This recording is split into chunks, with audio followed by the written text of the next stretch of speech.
Assalamualaikum warahmatullahi wabarakatuh. Baiklah, saya Isla Wahyuni dengan NIM 1830203041 dari lokal HTNB akan menjelaskan tentang lembaga-lembaga perlindungan HAM di Indonesia. Yang pertama yaitu kita akan membahas tentang Komisi Nasional Hak Asasi Manusia. Komisi Nasional Hak Asasi Manusia merupakan badan yang ditegaskan untuk melindungi dan memajukan HAM. Awalnya Komnas HAM dibentuk berdasarkan Kepres nomor 50 tahun 1993 dan kemudian diperkuat dengan Undang-Undang nomor 39 tahun 1999 tentang HAM. Mandat terhadap Komnas HAM sebagaimana pasal 73 Undang-Undang nomor 39 tahun 1999 tentang HAM bertujuan yang pertama, mengembangkan kondisi yang kondusif bagi pelaksanaan HAM baik yang ada dalam perangkat hukum nasional maupun deklarasi DUHAM. Yang kedua yaitu meningkatkan perlindungan dan penegakan HAM guna berkembangnya pribadi manusia seutuhnya dan kemampuannya berpartisipasi dalam berbagai bidang kehidupan. Sedangkan fungsi Komnas HAM terbagi atas 3. Yang pertama yaitu pengkajian dan penelitian hak asasi manusia. Yang kedua, penyuluhan tentang hak asasi manusia. Yang ketiga yaitu tentang pemantauan tentang hak asasi manusia. Penegakan HAM di Indonesia terjadi ketika munculnya keputusan Perpres RI nomor 129 tahun 1998 tentang Rencana Aksi Nasional Hak-Hak Asasi Manusia Indonesia dalam rangka menegakkan HAM dengan dasar segala ketentuan aturan hukum. Karena selama 32 tahun rezim Orde Baru, hak asasi manusia tidak ditegaskan dan banyak munculnya pelanggaran HAM yang justru dilakukan oleh negara. Dalam ketentuan Kepres tersebut ditegaskan 4 pilar utama pembagian HAM di Indonesia sebagai berikut. Yang pertama, persiapan pengesahan perangkat-perangkat HAM. Yang kedua, diseminasi dan pendidikan HAM. Yang ketiga, pelaksanaan HAM yang diterapkan sebagai prioritas. Yang keempat, pelaksanaan isi atau ketentuan-ketentuan berbagai perangkat internasional HAM yang telah disahkan Indonesia. Pembentukan Komnas HAM diundangkan dalam Undang-Undang nomor 39 tahun 1999 tentang hak asasi manusia. Dan dengan diundangkannya Undang-Undang HAM telah mengamanatkan negara khususnya pemerintahan perlindungan, pemajuan, penegakan, dan pemenuhan HAM warga negaranya. Dalam HAM juga telah menentukan adanya sebuah lembaga yang mengurusi masalah HAM, yaitu Komisi Nasional Hak Asasi Manusia. Keterbatasan Komnas HAM berdasarkan harapan masyarakat Komnas HAM yang menganggap bahwa Komnas HAM sebagai lembaga yang super body, sehingga diartikan bahwa Komnas HAM sebagai lembaga harapan akhir masyarakat. Yang kedua yaitu ada lembaga perlindungan saksi dan korban. Perlindungan merupakan satu aspek yang penting yang harus dimiliki oleh setiap warga masyarakat. Dalam pasal 1 butir 6 Undang-Undang nomor 13 tahun 2006 tentang perlindungan saksi dan korban menyebutkan bahwa perlindungan adalah segala upaya pemenuhan hak dan pemberian bantuan untuk memberikan rasa aman kepada saksi korban yang wajib dilaksanakan oleh LPSK atau lembaga lainnya sesuai dengan ketentuan undang-undang. Perlindungan yang diberikan pada korban atau saksi dapat diberikan pada tahap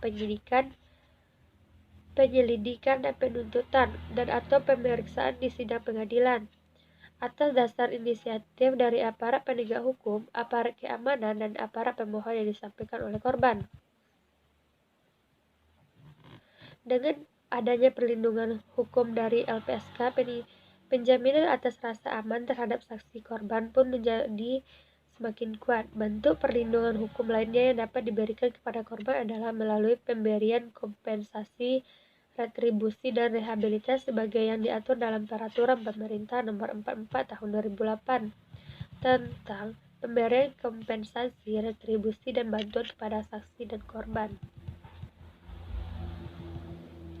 Adapun beberapa persyaratan yang telah ditentukan oleh LPSK untuk memberikan perlindungan dan bantuan terhadap saksi dan korban tercantum dalam pasal 28 Undang-Undang Nomor 13 Tahun 2006 yang berbunyi, Perjanjian Perlindungan LPSK terhadap saksi atau korban tindak pidana sebagaimana yang dimaksud dalam pasal 5 ayat 2 diberikan dengan mempertimbangkan syarat sebagai berikut.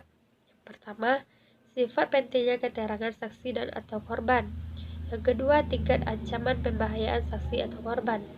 Yang ketiga, hasil analisis tim medis atau psikolog terhadap saksi atau korban. Yang keempat, rekam jejak kejahatan yang pernah dilaksanakan oleh saksi atau korban. Pasal 28 memberikan penjelasan bahwa setiap saksi atau korban bisa menerima perlindungan hukum dari LPSK jika memenuhi syarat di atas, yaitu setiap keterangan yang diberikan oleh saksi atau korban dalam suatu sidang di pengadilan harus bersifat penting. Selain itu juga adanya ancaman dari luar yang mungkin membahayakan nyawa para saksi atau korban serta membahayakan keluarganya. Tata cara pemberian perlindungan terhadap saksi atau korban dipaparkan dalam pasal 29 Undang-Undang Nomor 13 Tahun 2006 yang berbunyi, tata cara memperoleh perlindungan sebagaimana dimaksud dalam pasal 5 sebagai berikut. Yang pertama, saksi atau korban yang bersangkutan baik atas inisiatif sendiri maupun permintaan pejabat yang berwenang mengajukan permohonan secara tertulis kepada LPSK. Kedua, LPSK segera melakukan pemeriksaan terhadap pemohon sebagai dimaksud pada huruf A. Keputusan LPSK diberikan secara tertulis paling lama 7 hari sejak permohonan perlindungan diajukan. Baiklah, kita akan masuk pada poin C, yaitu Komisi Perlindungan Anak. Mengenai perlindungan anak merupakan prinsip-prinsip HAM negara Indonesia sebagai negara anggota PBB yang telah menyatakan diri sebagai negara pihak Konvensi PBB tentang hak anak sejak Agustus 1990. Dengan demikian menyatakan keterkaitannya untuk menghormati dan menjamin hak anak tanpa diskriminasi. Sesuai dengan prinsip-prinsip HAM dan perkuat dengan dikeluarkannya Undang-Undang Nomor 35 Tahun 2014 atas perubahan atas Undang-Undang Nomor 23 Tahun 2002 tentang Perlindungan Anak. Perlindungan anak dalam suatu masyarakat berbangsa dan bernegara merupakan tolak ukur kesejahteraan yang kemakmuran masyarakat, bangsa dan negara bersangkutan. Maka terjadi kewajiban bersama bagi pemerintahan, masyarakat maupun keluarga untuk mengusahakan perlindungan anak demi kepentingan kemanusiaan.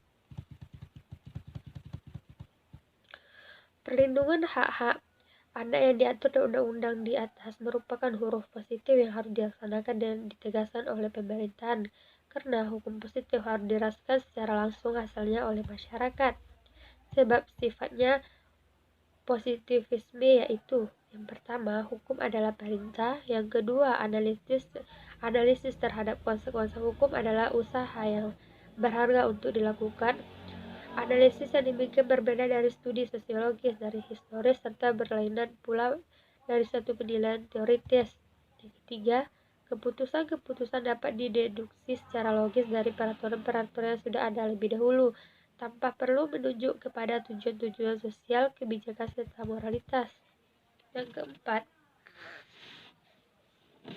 penghukuman secara moral tidak dapat ditegaskan dan dipatahkan oleh penalaran rasional, pembuktian atau pengujian. Yang kelima, hukum sebagaimana diundangkan ditetapkan harus senantiasa dipisahkan dari hukum yang seharusnya diciptakan yang diinginkan.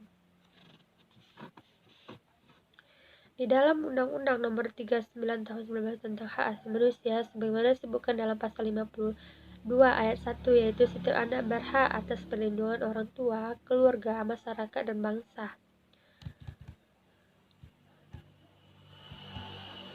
Jadi kesimpulan di sini yaitu dengan adanya undang-undang yang mengatur tentang perlindungan anak dan undang-undang perlindungan seperti Undang-Undang Nomor 39 Tahun 1999 tentang Hak Asasi Manusia, Undang-Undang Nomor 26 Tahun 2000 tentang Pengadilan HAM membuat warga negara Indonesia lebih terlindungi hak asasinya. Pembentukan Komnas HAM diundangkan dalam Undang-Undang Nomor 39 Tahun 1999 tentang Hak Asasi Manusia. Dengan adanya perlindungan hukum dari LPSK, menjamin atas rasa aman terhadap saksi korban menjadi semakin kuat. Demikianlah presentasi dari saya. Assalamualaikum warahmatullahi wabarakatuh.